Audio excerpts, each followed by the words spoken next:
Hello, today I have my friend and colleague Philip Derek again. Hi, Philip. Hi, Manfred. How are you? I'm really fine. I'm currently in something I'm calling a partial holiday. I'm working in the mornings and I spend some time with the family in the afternoons. So it's a nice in between real holidays and real work. Awesome. And Yeah. what's about you? Yeah, I'm good. I just returned from holiday, so I'm all caught up on emails, which took me like half a day, which is always pretty interesting. Could be worse though. But yeah, I'm back at work. Family's still at home, so something like you mentioned, partial holiday work thingy, but more work than Mhm. you, I guess. So about the same. So the thing is, before you went to holiday, you were quite busy because let me open the right document. Because you worked on this future RFC document. So if we look here, we have your name and your company name.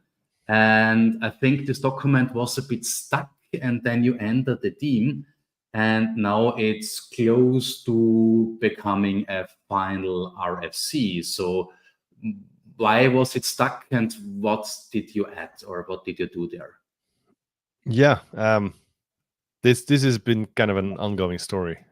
So let's start at the beginning. Let's start about what this document really is about. So the title is OAuth for browser-based applications, and it's basically an RFC that started out as guidance on how to implement OAuth in front-end web apps like Angular apps, React apps, Vue apps, things like that. They've become OAuth clients. They have access tokens, refresh tokens, and there was kind of a whole bunch of things going on there, especially when it comes to security. And then one of the things that happened over time is that there was some guidance in the document, like, yeah, you can make your Angular client an OAuth client, and then it has like a client ID, but it can't have a client secret because it's JavaScript in the browser. So we can still run an OAuth flow without the secret. We can exchange the code for tokens, and then people ended up with questions like, yeah, but where do we store the tokens, and how do we protect against token exfiltration attacks? And that was kind of the status quo for a couple of years. And I've been working on web security for a while, and it never really set well with me because people try to aim at preventing exfiltration of tokens. So the focus was solely on like, we have our tokens, where can we hide them? And the real answer is like, there's not too many places where you can hide them, especially if you assume that there's going to be some malicious JavaScript. And then the more I thought about that, and the more I talked to people about that, the more it didn't seem like a good solution.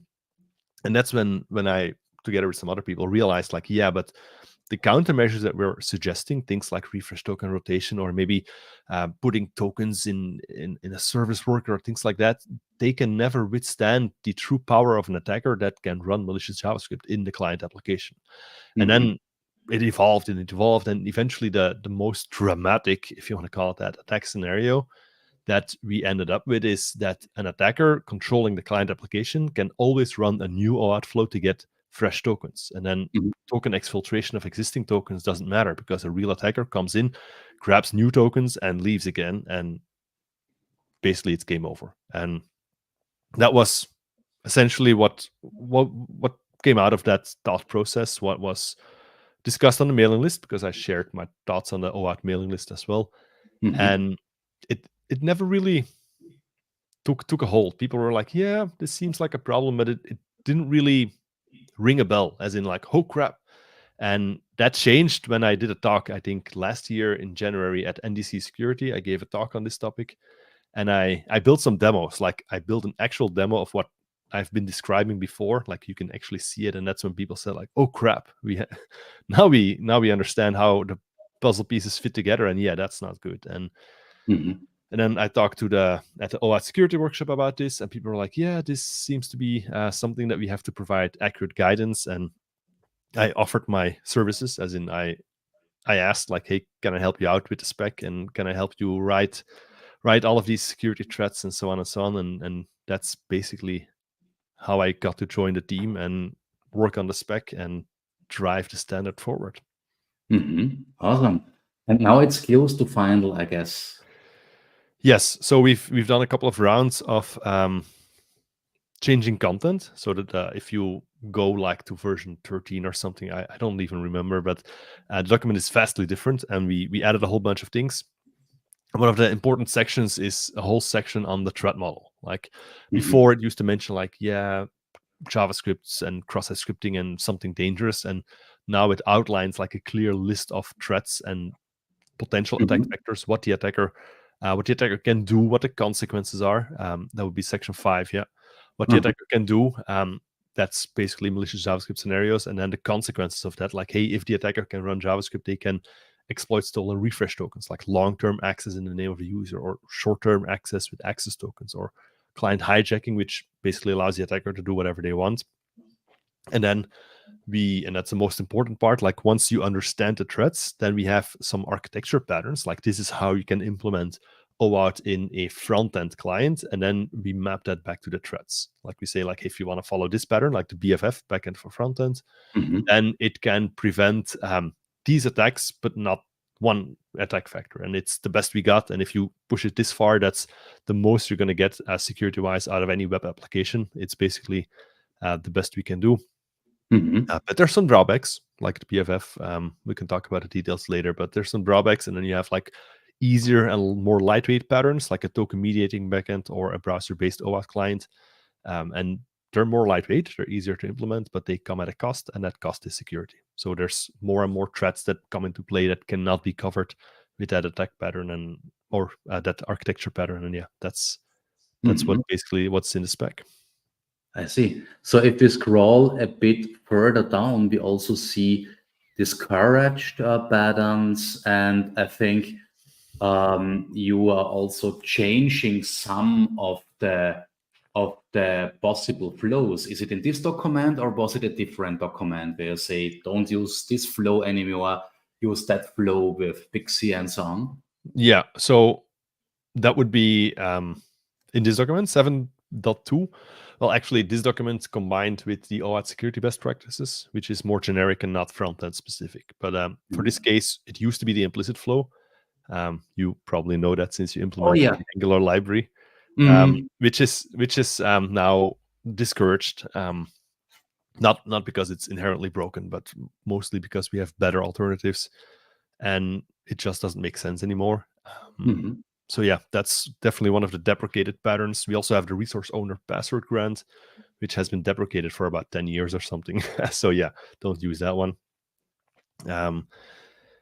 What else do we have? There used to be a recommendation about a service worker, which was a bit misguided, because service workers seem to give you security properties, but a malicious attacker controlling the client can always unregister a service worker and then basically invalidate the protection it offers. So yeah, we kept that in the spec to highlight this to people, because every once in a while someone else comes up with a great idea, and like we always do, it's like, oh, maybe we can do it like this. And if the spec already says like, yeah, but we've looked at that, and here's some of the downsides and things you can't cover off, that kind of helps people move forward and assess patterns the correct way. Okay, cool. So I think this was a nice overview. Let me quickly close my screen sharing. And now let's talk a bit more in details about those topics you teased. One of those topics that might come as a surprise to some of the people in the audience is the implicit flow is now more or less deprecated. We shall not use it anymore. And that's somehow funny, because originally the implicit flow was exactly created for browser-based applications. And now a document on browser-based applications tells us, please don't use it anymore. So what's the rationale behind this? Yeah, I don't agree with your statement that the implicit flow was created for browser-based applications, because the implicit flow is from 2012. Well, actually, OAuth, the original OAuth spec, is finalized. It became RFC in 2012. So the ongoing work was 2010, 2011. And back then, we didn't really have browser-based applications. At best, you had an HTML page with some JavaScript running something somewhere. And the idea was that back then it was like, yeah, but what if you want to send like a request from within that HTML page with JavaScript, and you need an access token for that? And the implicit flow the implicit kind of means implicit authentication. It's kind of a known weaker flow with the idea of like, yeah, we can use something like this to get like a quickly grab a token and send a request, and then we should be good. And nobody knew back then what was going to happen, as in Angular, React, Vue, full featured front-end apps. And of course, this evolution happened, but OAuth didn't really follow, and we had the implicit flow, and it's like, yeah, we probably can use that. But quickly we discovered, or we, as in the community, we discovered some drawbacks, like an access token in a URL that is not really user-friendly if you want to copy-paste things. So you had to start doing things like history rewriting to remove the access to it. It's just a bit of a mess. And a second thing that played a major role is to run a different flow than the implicit flow. You need cross-origin API calls, because at some point you need to exchange the authorization code for tokens, and that would be a fetch request or an XHR request from the front end to the authorization server.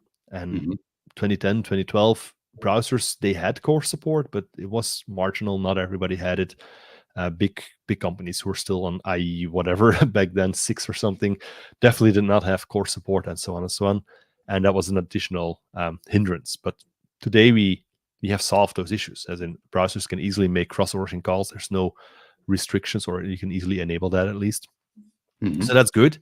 And that's why in 2020, I think, this advice already changed. So in 2020, the OAuth security best practices said like, yeah, you know what, the implicit flow, we've had enough of that.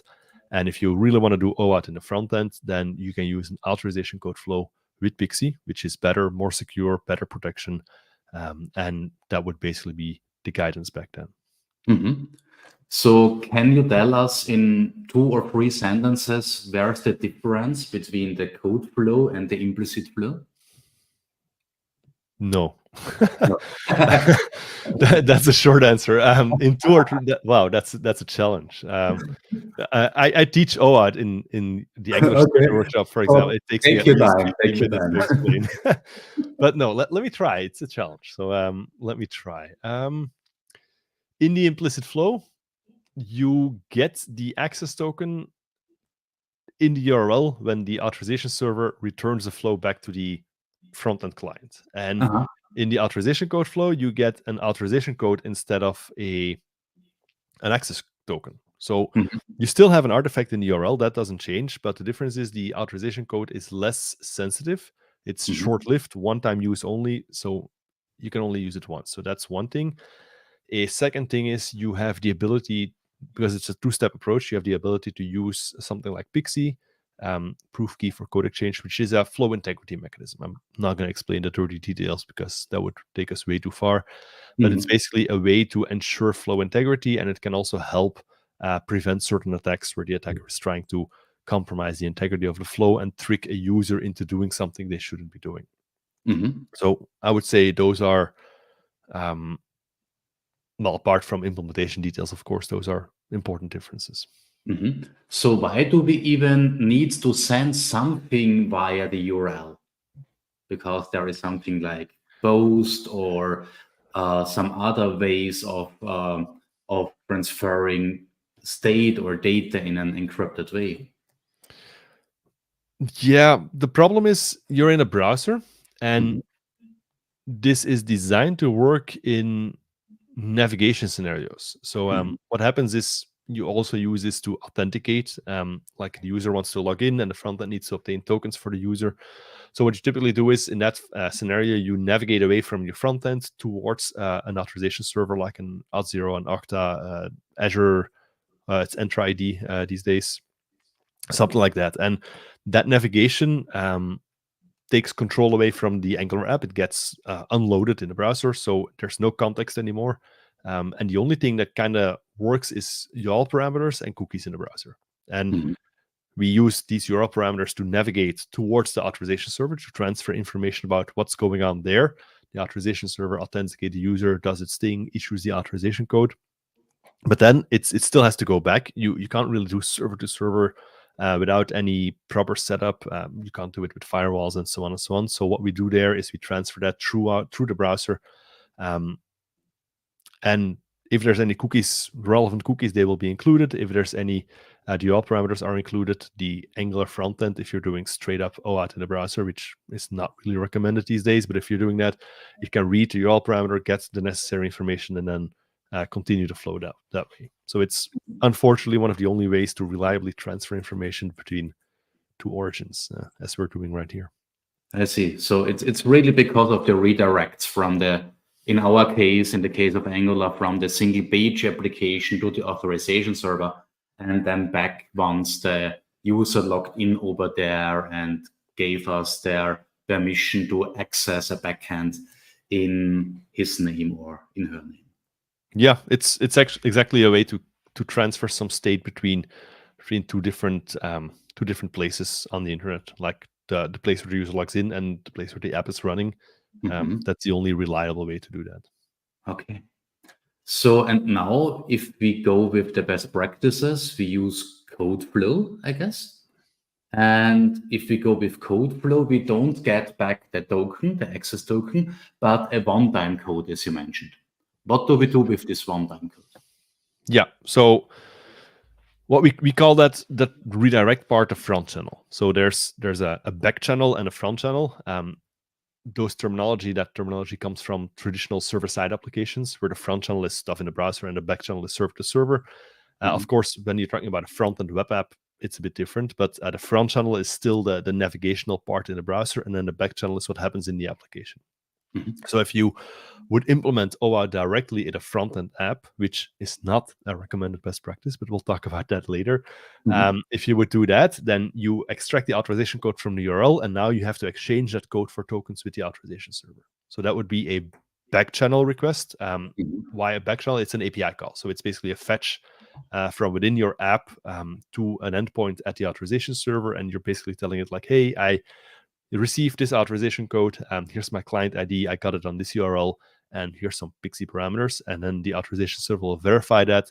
Is the code valid? Did I give it to this client? Does the Pixie stuff match? Like, in case it does, then it hands the client tokens, which are now loaded into the Angular app, typically in memory, and then you can use the access token to send a call to an API to get a list of reviews, create a review, or whatever you're building, basically. And I think this back channel communication is usually encrypted because everything is now in the payload of the HTTP protocol, isn't it? Well, everything else would also be encrypted. So everything runs over HTTPS. So even the front channel stuff is also encrypted. I would say a major difference is it's invisible to the user. So as a user, the back channel stuff, you can only see it if you open up like the DevTools in the browser and go look at the network request, and you can see like, oh yeah, there's a request going. So it also means you can't easily accidentally leak that information. You can't easily copy paste something regular and accidentally leak your access token, because it's all happening behind the scenes, if you want to call it that. So unless you open up the hood and look what's under there, you won't see an authorization. Well, you won't see the access tokens or the refresh tokens or anything like that. I see. Cool. So, and if we stay for a bit with this idea of using OAuth in the browser, which is not recommended anymore, as you told us, then we have one really difficult problem, which is token refresh. And I remember, and I'm not sure if this is still in the document, but I remember that you once gave a nice presentation on this topic, where you showed that the strategy of using refresh tokens in the browser with token rotation is not that senseful, does not make that many sense. So can you tell us a bit about this issue and why people thought it might make sense and why it does not make sense, if we look a bit closer at it? Yeah. I'm sure it's still somewhere in the documents, either very... I don't know the whole document by heart anymore. It's been a while since I worked on it actively, but I'm fairly certain it's going to be in there, either explicitly or implicitly between the lines. So the idea of refresh token rotation is that you can only use a refresh token once. So you use it to renew tokens, and you get a new refresh token for the next time. And the idea is that the application is programmed to do this regularly. Like you do it every hour or whatever, every 15 minutes. And the whole idea is that if the attacker would ever steal the refresh token and they would also use it, then one refresh token is used twice, once by the application, once by the attacker. Whether the attacker is first or second doesn't matter in this story. Once that happens, the authorization server is programmed to ring the alarm, because using a refresh token twice with refresh token rotation is an absolute no-no. And this means like something is really wrong, and they revoke all the tokens to prevent abuse of a potentially stolen refresh token. That's the whole idea. Why doesn't this make sense? Well, it makes sense if you assume that the attacker is not very smart, to put it diplomatically. There's other words I wanted to use, but not very smart is probably a good way. Why? In my trainings, I call this the 8-year-old script kiddie attack, because it assumes that the attacker is like, oh my god, a refresh token, yoink, I'm going to steal it, I'm going to use it, and yes, I've done the attack. What can the attacker do? One of the simple things is the attacker could, they have the ability to run malicious JavaScript in the application. So what can they do? They can install a listener to detect when the user goes offline. For example, like a close listener or just a heartbeat mechanism, like send a request to a malicious server, like I'm still here. And if it disappears, then guess what? You closed your laptop, you boarded a plane, your internet connection died, or you went to spend time with your family, whatever. And that means that your application, if it's offline, it's not going to use that refresh token anymore. So now the attacker can start using the latest version of the refresh token, and it would not be detectable because there's no reuse at that point. That would be one of the scenarios, and there's a bunch of other things you can think of. For example, if I can steal the refresh token, I can steal it and then delete it. And I still have it because I've stolen it. I can use it, but you as the application have lost it. So yeah, the user will be logged out because there's no refresh token anymore. But in essence, you can also not reuse it. And that's another variation of this. And you can come up with a couple of these scenarios. That's one part. And then the second part is people deploying refresh token rotation in practice, they often encounter like these corner cases that break everything. Like imagine your browser sending on your 4G hotspot, whatever, you send a request to get a new refresh token and the response gets lost for some reason. As far as the authorization server is concerned, they have given you a new refresh token, but the application never got it because something went wrong. But if you try again with the latest refresh token, guess what? You're using it twice. Then the authorization server is like, whoa, let's not do that. And it blows everything up. And the user, again, is logged out and the application can't continue and so on and so on. So yeah, there's some practical guideline or practical issues implementing this. And the security, it kind of gives a very false sense of security because it blindly focuses, and that's what the old spec used to do. It blindly focuses on this one very, very simplistic scenario without taking the true power of malicious JavaScript into account. So I think in all those cases, we are assuming that somehow the attacker manages to do an cross-site scripting attack. Yes. So is this a big threat nowadays? I know it is. And perhaps you can explain a bit why it's a big threat or why it is still a big threat. Sure. It is a very, very important threat. Why? Well, first, let me give you some evidence. All you need to do to figure out how big of a threat this is go to a vulnerability database and search for cross-site scripting. There's like a gazillion cross-site scripting vulnerabilities. You could say like, yeah, some people do that. Like, yeah, my app doesn't have XSS because I'm a good developer. I know what I'm doing. That might be true, but history tells us a different story. Because even when you do your utmost best to prevent cross-site scripting from happening, you are still fallible and you can still make a mistake. Or if you didn't make a mistake, maybe you did everything correct, good for you. Libraries you're using can have a mistake. For example, a sanitizer, Angular has a built-in sanitizer. There's also a JavaScript library called Tom Purify. They can take dirty HTML, make it safe, and then you can render this in your application. But if the sanitizer contains a mistake, a bypass, then the attacker can give you data. The sanitizer makes it safe, but it still contains script. So the moment you render it, boom, it executes. And in that case, the developer did nothing wrong. They did everything correct, 100%. It's just a vulnerability in a library that can still happen and can still cause problems. All right. That said, more often than not, we do find issues in the application that lead to cross-site scripting. I have a whole section on that in my Angular security training, where I tell people, like, you're going to run into this because Angular does a whole bunch of things for you, which is good. And then you're going to run into the limits and you're going to find a way around those limits. And that's good. But by doing so, chances are that you introduced a cross-site scripting vulnerability yourself. And then when I talk about that during the break, people go to like GitHub and they're like in their repositories, they find the code snippets that I showed and they're like, oh crap. And it happens almost every time I give this training. I give it like a few times a year. Almost every time somebody talks to me privately after a training, like, yeah, I found this exact issue in our application. So it's actually quite common. And it's even more common in React and Vue and so on. And why is that a problem? The moment that happens, the attacker controls the front end. The moment that happens, the attacker has the full power that you as a front-end developer have as well. Meaning that if you can run an OAuth flow, the attacker can run an OAuth flow. If you can install a listener to detect the application going offline, the attacker can do the same thing, and so on and so on. And that's basically why you have to assume the worst. And step one is always, of course, try to prevent cross-site scripting, but also plan for when it happens. And what we have right now, and this is going to be a nice segue into the second part of this interview. If you implement OAuth directly in Angular or React or Vue directly in the front end, then you're actually increasing the attack surface, or the attack surface. You're making it worse by doing that directly in the browser in case cross-site scripting happens. So if you consider the baseline that when XSS happens in your traditional PHP app or Java server pages or ASP.NET, if XSS happens there, the attacker can take control of the web application, can send requests in the name of the user, and do whatever they want, right? If you have the same problem in a traditional Angular app without OAuth, same issue. The attacker can send requests to the backend in the name of the user, change the pages, nothing you can do about that.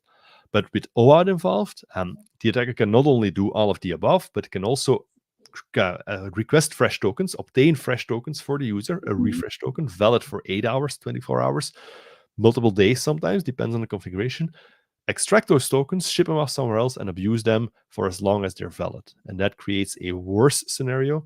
It goes basically from an online attack that only works as long as the user is working with the application to an offline attack that works as long as tokens are valid or not revoked. And that's why this is not a recommended best practice. Awesome. So I think this is a nice intermediate conclusion of this interview. And it's also one of the leading aspects, I guess, of the document we are discussing here. Don't use OAuth 2 or in general OAuth in the browser, because if someone steals your access token, you really have an issue.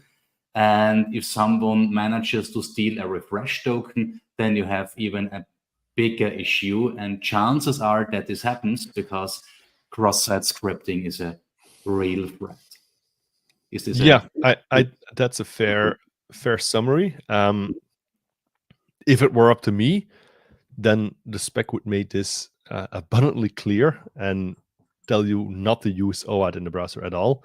The problem is you can't really write specs in much of an opinionated way. It's supposed to be an objective document discussing pros and cons and security considerations, and that's what the spec does. So my opinion, my professional opinion, and it's what I tell my clients as well, is like, you do not implement OAuth in the browser unless you have a very good reason to do so. Any sensitive apps should absolutely not do that. The spec explains the whys you shouldn't do that. So all of the attack patterns I discussed here, they're in the spec. This pattern is there on implementing OAuth in the browser, and there's like a very nice discussion highlighting the potential problems with that. So it allows you to make an informed decision. You can be like, I'm going to do it anyway, but don't tell me afterwards that you did not know about the potential consequences, because it's right there, black on white, or white on black if you're like a dark mode person. But it's right there in the spec on the potential downsides of doing that. So don't say afterwards we didn't tell you. Yeah, basically. Okay, cool. So now on the other side, we have a lot of single page applications nowadays, and somehow we want to lock the user in somehow. We want to use all the benefits OAuth 2 gives us. So What's the solution to this dilemma? The solution is called a BFF, Mhm. a backend for frontend,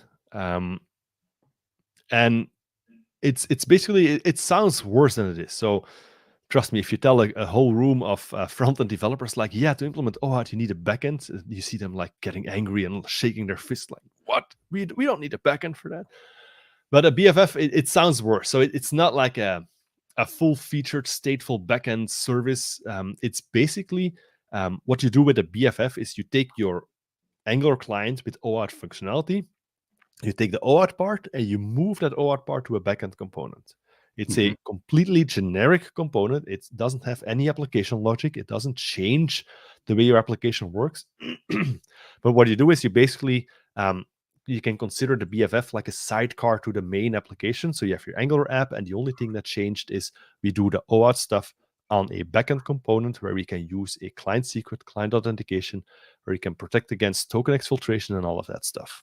And when the frontend wants to call an API, it still makes the API call, except to call the API directly, it now calls the BFF. It's if you want to hit an endpoint, I'm going to use restaurant reviews as the example because that's my training stuff. You want to get a list of reviews, you want to hit the /reviews endpoint. The request goes to the BFF /reviews. The BFF knows like, okay, this endpoint maps to the reviews API. It's going to take that request and forward it to the actual API and then forward the response back to the frontend. All right, so that's the only thing a BFF does. It does OAuth stuff, and then it proxies requests back and forth. And while proxying that, it basically attaches the right access token for this outgoing request and ensures that the API can do whatever it needs to do. So the access token and the refresh token, they now live. They're handled by the BFF component. The Angular app still sends API calls, still gets API responses. That's perfectly fine. The only difference is the BFF now translates the request and adds the access token where needed, uses the refresh token to get fresh access tokens if needed, and so on and so on. And that responsibility is moved to the backend component.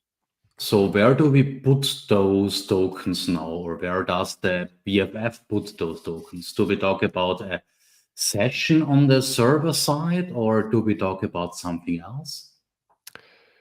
Sure. It can be both. So it depends a bit on how you want to implement that BFF. If you have to support a small number of users, let's say you're building a business app with a few hundred users, keeping a server-side session store would be perfectly fine.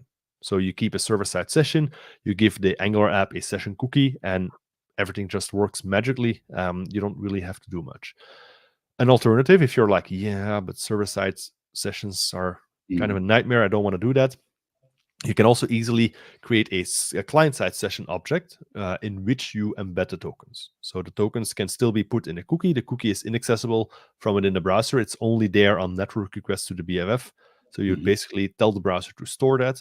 The browser, the Angular app sends a call to the BFF endpoint. The cookie is going to be there. The BFF can unpack the cookie, can decrypt the cookie if it's encrypted, can get the tokens out and attach them to the actual request going to the real API, and then send the response back. So both work just fine, and both patterns are discussed in the spec as well. So that sounds like that either way we need to go with some kind of cookie, because somehow the token need to be stored somewhere, perhaps in the cookie or in a server-side session. Then we need to have a session cookie.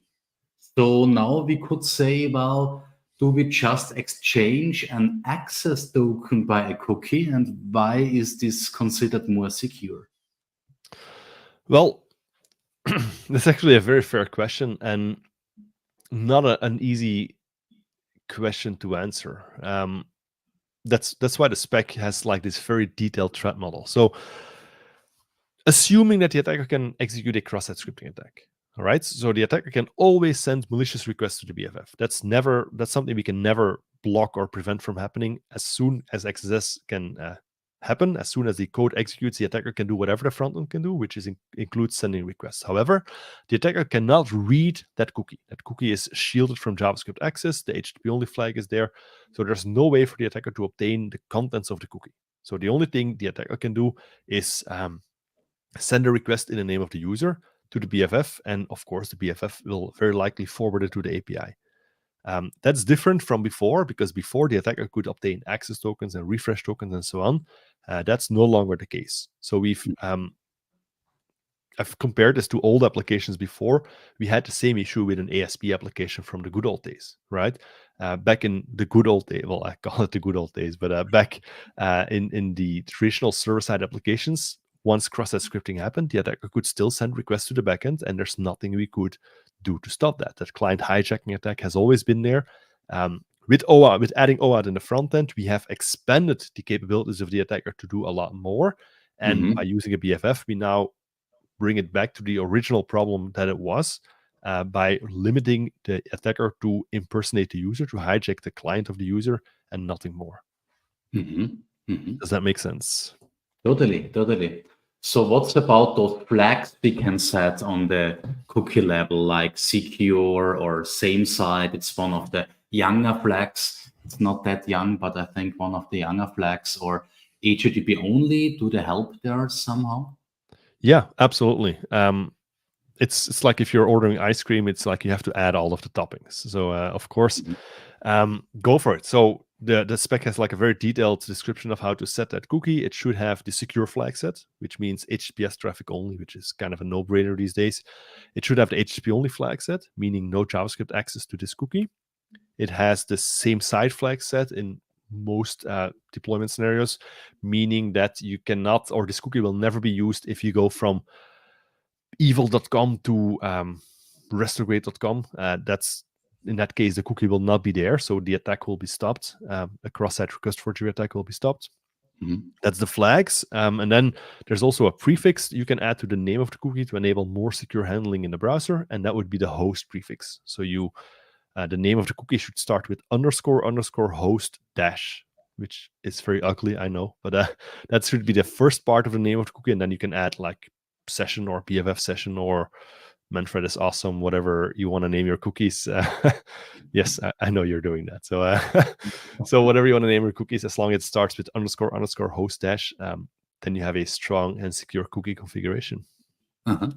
So why does this naming convention help, or what does it do? It's the way they implemented cookie security features in the browser. So what happened like a bunch of years ago is that cookies were never really well specified, as in we started using them and people kind of agreed on how to use them, but there was no official spec about it. Now there is. It's called the HTTP state mechanism. But it also meant that some weird corner cases were handled differently by other browsers. So all of a sudden you have the case where an attacker can set a secure cookie over a non-secure channel, which is like, that doesn't make any sense. Like, why would we do that? And some browsers were like, yeah, we don't really care. And then they made it more secure, but to make this an opt-in, they had to do something, and they chose a prefix to the name, because that is something that will always work even in older browsers. They just accept it without doing anything, but that's fine. And it basically prevents some attack scenarios where the attacker would try to create a second cookie with less secure properties, because it's part of the name. They can't do that, because that means they would have to set a cookie starting with __host dash, and when they have to do that, then they can't perform the attack they're wanting to do, and so on. It's very technical, very detailed, but there's a very good reason it's part of the name, and that's to ensure that it always works as intended. Awesome. So let's also talk a bit about the same side flag. So would you recommend, in addition to using the same side flag, to go with a CSRF token that is sent back and forth?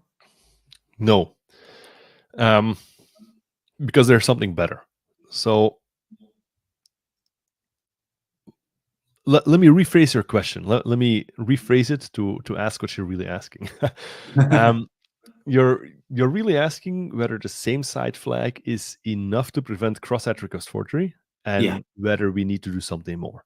The short answer is yes. The same side flag is enough to stop cross-site request forgery, meaning that takes us into the definition of a site, and the definition of a site is basically the TLD or ETLD plus one. So example.com, that's a site.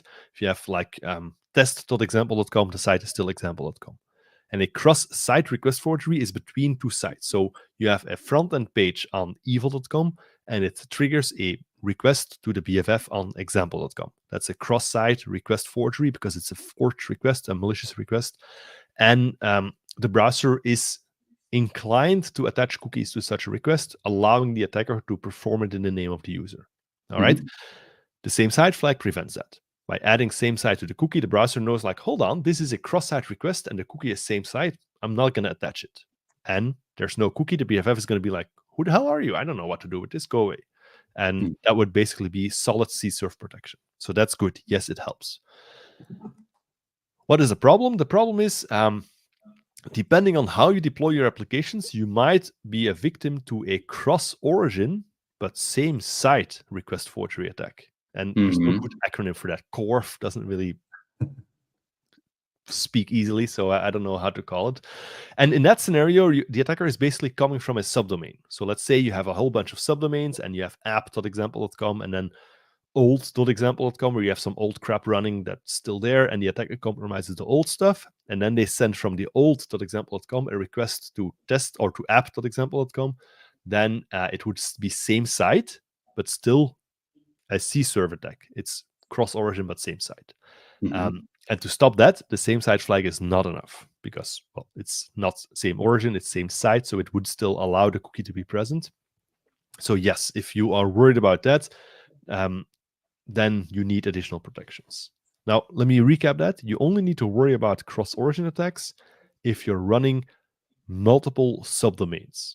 Like if you're running Angular Architects.io and you have 0 subdomains, then all you need to worry about is cross-site request forgery, and the same site is good enough. But most business applications and business contexts, they have a lot of subdomains. Sometimes they even use subdomains for different customers. So in that case, it becomes really important to take this into account. Now, what's the solution to stop these attacks? The solution is to use CORS, cross-origin resource sharing. And CORS is basically a mechanism that is supported by browsers, where the browser on cross-origin requests is going to ask permission for most of these requests. It's called a CORS pre-flight. And what we can do is, in the BFF, we can require our Angular client to always send a custom request header, which with any name and any value. You can literally say like X BFF protection, and then the value can be 1, or you can make it like X awesome, and the value can be Manfred or whatever, whatever floats your boat. And why does that work? Yes. Maybe I can update the spec to include that one. Who knows? Yeah, please do. Or you can submit a pull request to change the header to that. That's even better. Yeah, I think chances are high it's acceptable. Now, why does this work? If you're doing, typically your BFF is deployed on the same origin as a front end. So same origin traffic, no restrictions. As in your Angular client sends it, the BFF enforces it, checks that it's there, and that's it. There's no pre-flights going on. Nobody cares about that. You just have to check it. However, when the attacker comes around and the attacker is running something from that malicious subdomain and they're sending that request, the browser is like, hold on, you're going from old.example.com to app.example.com. That's a cross-origin request with a custom header. I don't know if I want to do that. That's what every browser today does. And the browser is like, I'm going to ask the backend first. And the browser is going to send an options request to the BFF like, hey, man, I would like to send you a request coming from old.example.com, and I want to use this custom request header. And your BFF is going to be set up to not accept any other origins, because why would it? It only accepts the real app, and it's going to be like, I don't know. And the browser is like, oh, crap, sorry. Because you need to explicitly approve such a request as the backend. And because you don't, the browser will notice the non-consent of the backend and will be like, hold on, the backend does not allow this to be sent. I'm going to stop right here. And the attacker's request will never leave the browser, and it will simply stop right there. Oh, yeah. That's how this protection works in a nutshell. It's basically leveraging something that's already there in browsers in a very smart way and very simple way to implement. That's the main goal here. You don't have to think about all of these different cases. Just add the header and force the check on the BFF. You can forget about this, and that's the beauty of this. Awesome. So please correct me if I'm wrong. The header, dummy header here forces us to always have a pre-flight request, because I think in course, in some situations, there is no pre-flight request, I think in GET calls and in a certain amount of post calls. And because of this dummy header, there's always this pre-flight that informs us that we are allowed, or in the case of an attack, hopefully not allowed to deal with this subdomain over there. Yes, that's quite accurate.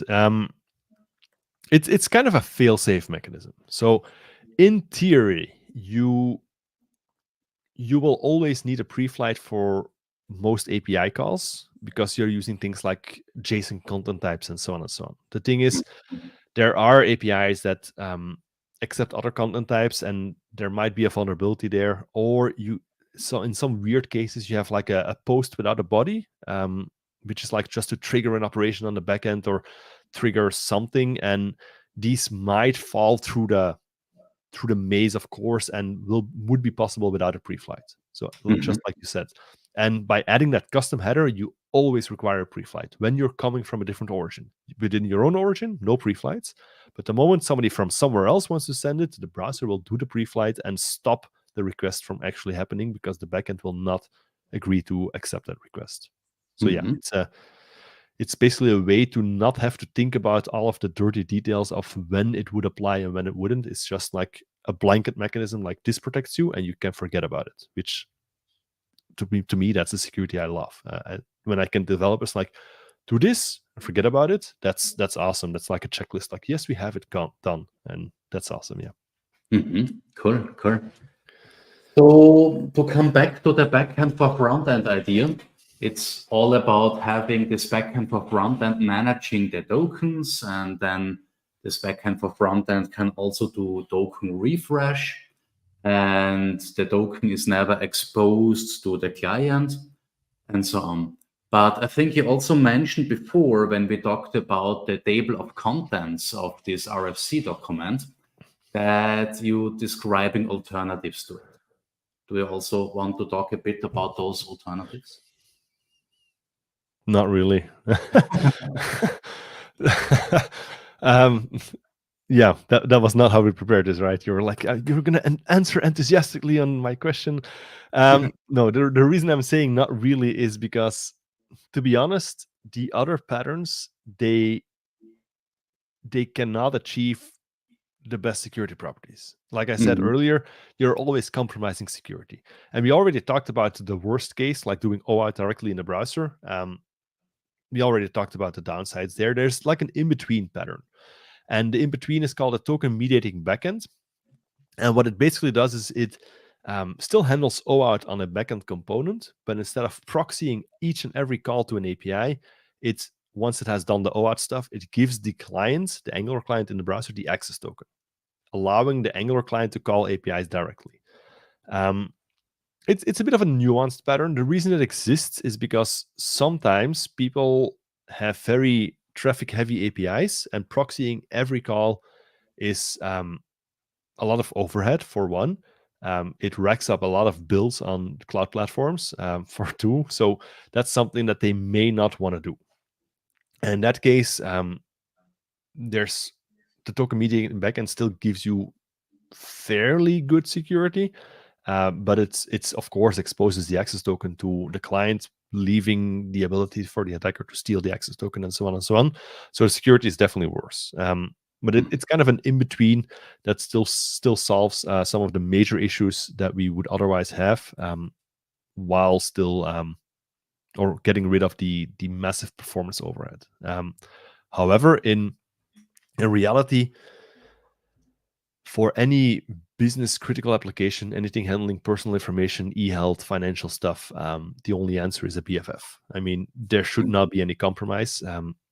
Funny enough, these industries also don't complain about implementing BFFs. They're like, yeah, that's just part of the game. We know about that. We have to do that. And we don't care about any of that. It's just for some applications, maybe the overhead would be too much. And in that case, a token mediating backend could be a good solution. I see. So is it a big effort to introduce a BFF, or is this something that can be implemented in a generic way, hardened and then reused several times? You can absolutely do that because the BFF doesn't contain any application logic. All it does is there's three major building blocks in the BFF. There's OAuth client functionality, like getting an authorization code, exchanging it for tokens, refreshing tokens. That's OAuth stuff. You can find that in plenty of OAuth libraries. Second building block is session management, cookie-based sessions, whether it's server-side sessions, client-side sessions. You can find for every language at least a dozen libraries doing something like that. And then the third component is a proxy component. And today you can find that in many libraries as well, or languages. Like .NET has a proxy component. Node.js has proxy libraries you can use for that. Java has a proxy component and so on. And those three building blocks are the only things that a BFF has to do, joining together, and you have your BFF. What's the less generic part? It's basically the mapping of endpoints, right? So at some point, you're going to have to define which endpoints should be mapped because you don't really want to build a BFF that's wide open. You want to at least have some logical mapping there that you configure. But if you're a good developer, which I'm guessing the audience here is definitely going to be, you can easily build a BFF library once and then just configure it with a mapping. Like you give it the OAuth parameters, like here's your client ID, here's your issuer URL and your client secret. And by the way, these are the API mappings, and go. And you'll find libraries like this as well. If I'm not mistaken, you wrote one. I'm not sure if it's production level. I never looked at Yeah, it. it's more or less a showcase. Yeah. All right. So that's one example. So you know about how to build this. But you also find this in like ready-to-go products. For example, Identity Server from Duende. They work a lot in very security sensitive environments like eHealth. They're massively used in eHealth environments, and they have a BFF library in their enterprise plan that you can just use. As in, you take their library, you configure it, and you have a BFF just like that, done. And you'll find some other implementation examples as well, or you can write your own if you're a big organization. Have the security team write one and just deploy it, configure it, and deploy it, and that's it. Awesome. So let's say we already have an application and it is still using OAuth in the browser, perhaps even with implicit flow. What would you recommend? Do we need to panic? What should we do?